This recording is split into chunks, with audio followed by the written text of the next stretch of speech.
Well, for this evening, from the Hardys to the Urban Wrestling Federation. I know you hated it. Now, the first, how many of these did we watch? 4 or 5? Like 4 or 5. Yeah. It was constant chaos, and I never knew what was going on, but it was kind of a fun ride going through these 2-hour shows from shot to shot, trying to comprehend what I could see and trying to connect the dots into any kind of comprehensive storyline. The novelty done wore off. Yeah, but you know what, Vinny? If I recall correctly from when we watched the Urban Wrestling Federation the first time, when we watched them the first time, when they were over, we were staring at the screen, gobsmacked and full of hate. Yeah. But then as we reviewed them, it grew on us. Perhaps that's how it'll And I'm go. wondering if that's going to happen as we review it here, because this is not new UWF. This was the same first show that we watched before, if you can even believe that. But it's been remixed, remastered. Seriously? Yeah. Are you really serious about this? As God is my witness. This is the strangest company. What? Okay, number one, I didn't know that at all. Maybe there was some criticism of the past shows, and they tried to remedy it here. Now, let me get the positives out of the way first, okay? This won't take long. My biggest problem when we used to watch the UWF was I didn't know who anybody was, and I didn't have any idea what was going on. Now, to be fair, they added some graphics. At least now, when there's an actual match happening, We know who's in it yes, and what crew they represent. I know who they are, where they're from, and what crew they represent. Yes. Okay, that's it. Everything else, I don't have any idea what's going on. No. They identified the individuals that were involved in the matches, but But the matches are only like a third of the show. listen, I'm not totally in the bubble. I do listen to various types of music. I had no fucking idea who Melly Mel was until about 3/4 of the way through the show, and he'd been on screen for it felt like 3 hours. Yes. And I finally figured out, shit, that's fucking Melly Mel. Could someone have just told me that when he first came on screen? Let's just begin. Okay. In the spirit of how difficult it had been to keep track of these men before on prior UWF shows, I went out of my way to really try and pay attention to see if, when men were speaking, if they ever identified themselves. Yes, So I tried to write it all down. Uncle Murda appeared. we got that one. He explained the ring was the new block. And if you were from New York or Atlanta or Los Angeles, if you stepped in the ring, you'd get wrecked. Then Big Block was in the studio. See, I'm already lost. I didn't even get that was Big Block. This is Big Block. He took credit for Boys in the Hood and Rick Ross and Sierra, whose name I spelled wrong. Are you sure? Actually, yes. Okay. He said he was going to get that money. There was a man named Red Cafe. I heard Red Cafe, but I didn't know who it was. There was this man. He told us the gloves were off. As he said this, he was wearing gloves. But to be fair, he then took them off. Later, he removed them. There were 2 men on the street. I don't know nothing of their names. They were outraged. People were coming from Atlanta and Miami to take their money. Red Cafe once again told us the gloves were off. Here he had removed his gloves. He was with 2 men who, as I wrote here, they told us they represented Brooklyn or something.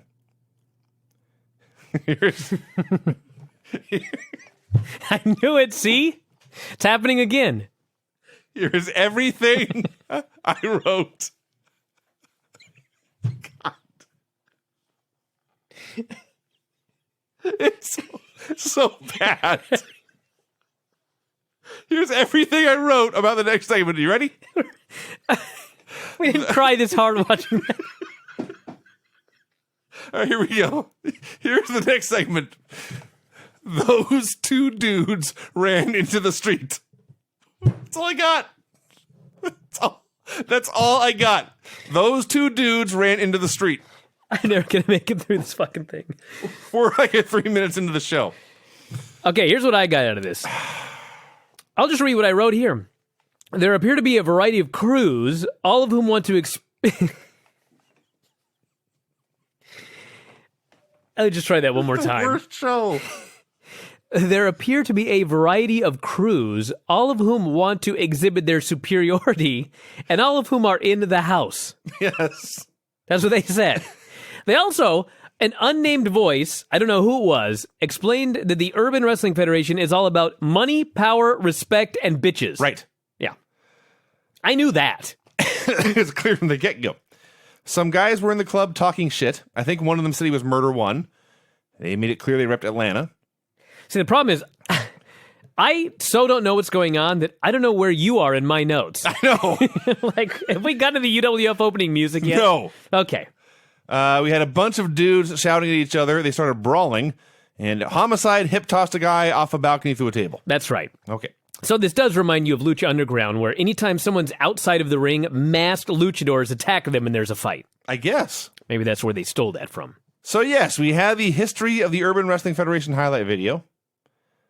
It said it was all about money, power, respect, and bitches. They tried to reel off the cast of characters, and it went forever. They said again and again, the ring is the new block. So after the opening video played, it was time for a music video with highlights from prior shows. There were no prior shows. This was the first show. I don't know where they got these highlights then. These were highlights of later shows. Highlights of the future? We were in a time machine. Wow. That's I do have to say, the UWF has the best opening music of any wrestling show. This is the best since the original ECW. That wasn't bad. That wasn't bad. Two dudes from Atlanta stepped off a bus, called out the entire city of New York. They said they were from L.A., a place where real motherfuckers hang out. They promised to get high and fuck somebody up. They could not stop laughing through this entire deal. This is the Cali Crew. Two other guys said they were the Dirty Rotten Scoundrels. Representing New York and Uncle Murda. Dirty Rotten Scoundrels was a movie starring Steve Martin and, I forget the guy now. Oh, damn it. Anyway, they said they were the best tag team in the world.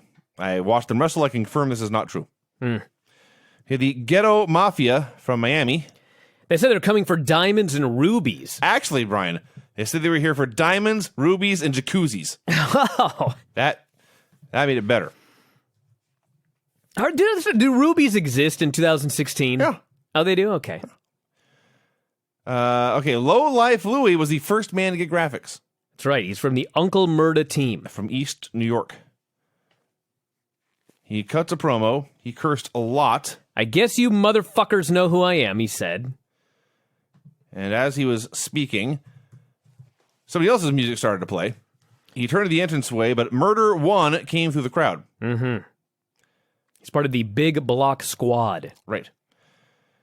He used chairs, he used forks, and an RKO out of nowhere. And then finally we got his graphic. Murder One, Atlanta, Big Block Squad. So Louis is lying there in a growing puddle of his own blood. As Murder One, a man who I just watched stab another man repeatedly in the head with a fork, so the people of New York were, quote, straight up fucking rude. That's what he said. It's not Roman Reigns who says, I'm not a good guy, I'm not a bad guy, I'm the guy. It was Michael Caine. This guy comes out and he says, you fans are straight up fucking rude, so I hate you. Michael Caine was the other guy in Dirty Rotten Scoundrels. Couldn't believe I couldn't remember that. So Ruckus and the Grim Reefer, also members of the Big Block Squad, come out. They were talking about making motherfucking money. Had a stacked hottie. Every crew has, it's a bunch of wrestlers, a rapper, and a random hot chick. And boy, will we get into that in a second. That's actually a key point of the show. So, Homicide came out. He was with the Dirty Rotten Scoundrels, which took me a while to figure out who it was, because on the screen it just said DRS. So they came out. And then out came Opa, Laka, Ghetto Mafia, Briscoe Crew. You got all that? They claimed to be fucking all the Atlanta and New York bitches. Everyone started fighting. One of these men was named Dope. Yeah. Dope and Creed. Don't you remember from the song? You don't remember this? I remember their names were Dope and Creed. Yeah. There was a song about them? Yeah, we made it. Or we didn't make it, but it was made for us. I'll play it later. I don't remember that at all. You don't remember the Urban Wrestling Federation? I remember that. Okay, yeah. Okay. You talked about it in that song. I see. So I could keep track of the Dirty Rotten Scoundrels because they were wearing New York Yankees uniforms. I could keep track of Reefer because he was the only white guy, I think, in the entire show. Was Ruckus in this one, or does he come later? Ruckus was definitely in this one. Okay. I knew him. Other than that, I had no idea what was going on. Everyone did dives and splashes. Everyone did double teams. So the Dirty Rotten Scoundrels hit a wacky double pile driver move, and as they were celebrating, Opalaka stole the pin and won. Now, here's one of the problems with the UWF. So they do this match, and Uncle Murda's crew fucks up, and they stop paying attention, and the pin is stolen from them. And so after the match, Uncle Murda gets on the house mic, and he starts to try to get a bullshit chant started, even though his team lost clean. Shouldn't Uncle Murda just kill these two fuckers that screw it up for him? I don't know. I mean, come on, that's a consistent storyline that would make sense. Melly Mel cut a promo representing the Bronx. Briscoe, who was not Jack Briscoe or Gerald Briscoe or Jay Briscoe or Mark Briscoe or Briscoe County for that matter. He said he represented the 305. By this point, I had given up. I was just writing down guys' names and where they were from. Cuban, Link, represented NYC. Hey, it's more than I got. Yeah. I heard he was down with the UWF. Sure. I also liked when Melly Mel does his promo and he says, I want to talk about something that's been on my mind. The UWF. I was like, the fucking UWF has been on Melly Mel's mind? That's what he said. Tired. All right. A bunch of dudes were on the phone in the sun. One of them was Eddie Kingston. I'm not sure if Melly Mel was one of the other guys on the phone or if their boss told them to ride with Mel. But that's what happened. We had two other men meeting in a car. They exchanged money. They discussed Red Cafe. Said they needed the UWF title and it was about the money. One guy wanted the title, the other guy wanted the money, I think. I don't know who is who. DRS and their crew talked in a basement. Kingston and his crew met with Mel. They agreed to make a lot of money and eliminate motherfucking drama. So Kingston was writing down which territories in Brooklyn they controlled, which they had just taken over. But he warned them that Uncle Murda and Homicide were moving in, and he wanted Homicide for himself. You got so much more out of the show than I did. I was paying attention. Working. I was too. So, I think they were talking to Melly Mel here, but I'm not 100% certain. Where are we? Was that Eddie Kingston talking? Yes. Has Melly Mel... There's more. Okay. All I know is one of the guys was given a pep talk about how somebody needed to fuck up some motherfuckers and show no motherfucking mercy, and he didn't give a fuck about nothing except the money. He did give a shit about the motherfucking money. Point is, that was a good promo. So back in the basement, the Dirty Rotten Scoundrels discussed Red Cafe and motherfucking money. Kingston and his buddy were upset about Briscoe. They were all talking. I didn't understand anything anyone said. Has Eddie Kingston cut a promo yet? No. Okay. Let me know when we're there. There's a big guy who thanked Mel. In maybe legit the first segment in UWF history, I understood Homicide cut a promo on Eddie Kingston. This made me so happy. The only time I ever knew what was going on. That's right. Two guys were discussing Mel and Cafe when a third man got in their face. Okay, so you're past me. So what I wanted to say was, I'm going to tell you the three best talkers on this show. Number one was Eddie Kingston. Number two was Homicide. And number three was Melly Mel. Yeah. Kingston cut a great promo. You can see he's a wrestling guy because all these other guys just talk shit, but like they mumble half the time. Yes. You don't know what they're talking about. You don't know who they're talking about. Who they are, who they're talking about, or what they want. That's right. Eddie Kingston, he was mad at Homicide. He told us why. He told us what he was going to do, and he was understandable. He knew what words to accentuate and what words not to accentuate, which you would think rappers would know how to do. Eddie Kingston was good. Homicide cut a very good promo as well. And then, as they're setting up the Homicide versus Eddie Kingston main event, Melly Mel goes up to Eddie Kingston because they're a crew. And Melly gives the best manager pep talk to this guy. He says, Homicide is nothing but a carjacker. He's out there fucking all your bitches. And you need to go out there and prove to these weirdos that you can get this shit done. He did say weirdos. Yeah, that's what he said. After 2+ hours of motherfuckers and these fuckers and those motherfuckers, we get weirdos. But Melly Mel's a legend. He's like a legit a legend. No, he said, yeah, I understand that. It was very clear from watching this show why. Well, that's true. Like, he's all jacked up. He's 55 years old today, so he's probably 50 years old when this was taped. Okay. He's a big, jacked up guy. He looks great. Mm-hmm. Dresses well. Talks great. Talks great. That's the key. Like, he's a guy where they gave him a wrestling promo and he fucking pulled it off. The rest of these guys are just jibber-jabbering. He was great. Well, on the subject of jibber-jabbering, as my notes here read, 2 guys were discussing Mel and Cafe when a third man got in their face.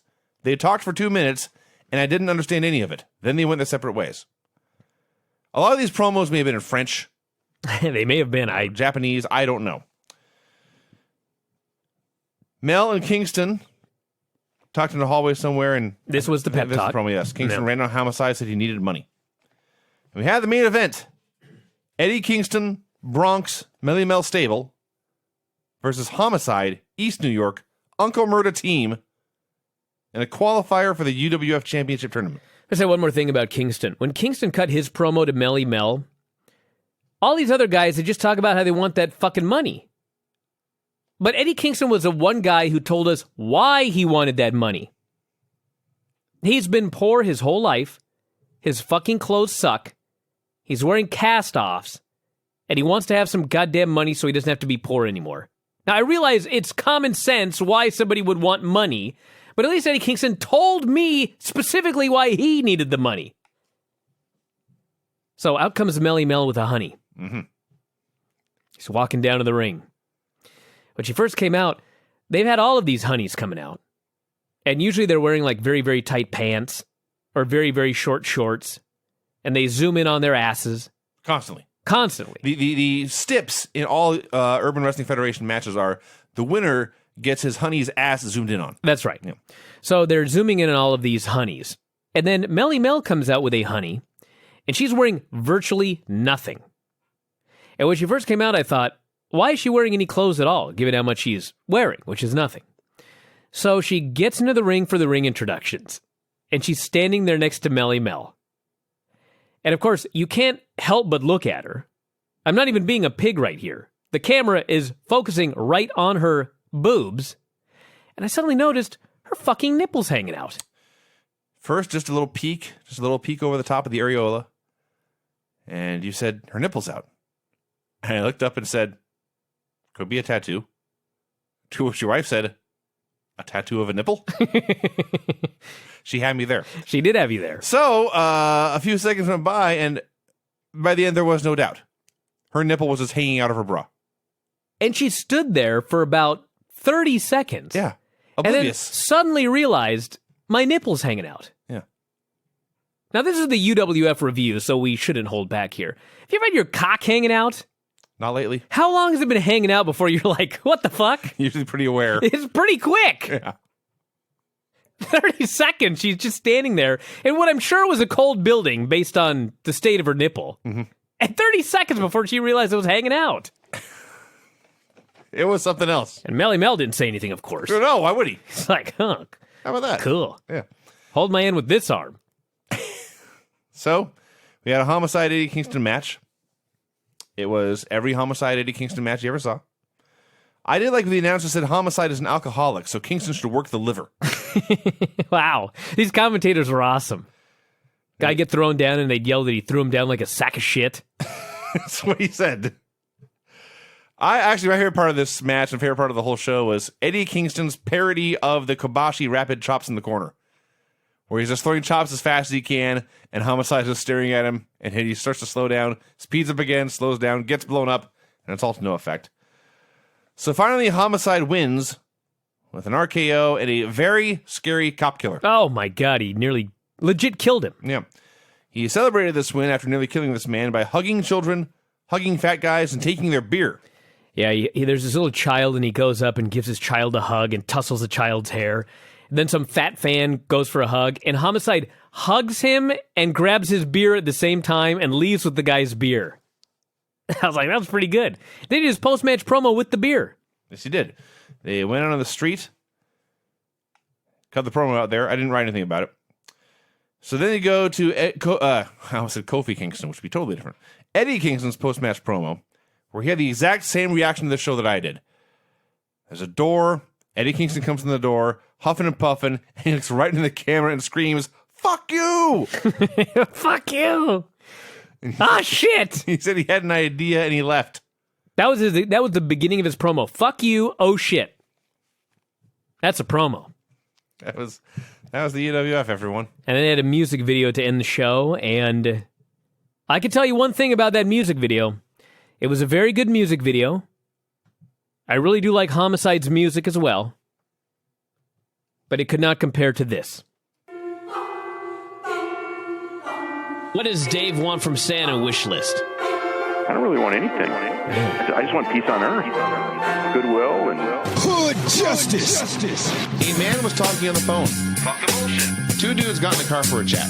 Okay. They said they needed the title, and it was about that money. Shit. What in the hell was that? It was the same fucking show. What do you say? We had a multiracial crew discussing titties and ass. Okay. The guy in a shirt that said Rebel Gang. I believe the announcers refer to this as Ultimate Toe Jam. Come, motherfucker! Fuck you! Men argued on the street. A bus drove by. They won! This man was named Cheese. I believe Dope and Creed. Men right. shouted at each other. They were willing to fight.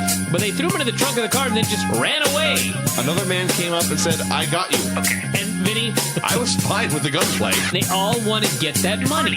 Now, positives, large-breasted honeys. Okay. Something about serving candy-ass motherfuckers. It just got real, and men shot guns at each other. I don't give a shit. It's a thrill to be shot at. I believe they said that it must be a great adrenaline high. Who's who hates Who's on whose side? who's on whose side. All right, Vinny. Just as fast as you can go. Bam, bam, bam. Die tonight if they don't get it together. Bam, bam, bam. Boot cowboy wearing mother... Bam, bam, bam. And take this money from us, man. Bam, bam, bam. Now, let me get this straight. Are you sure that Uncle Murda came out? No. Okay. Because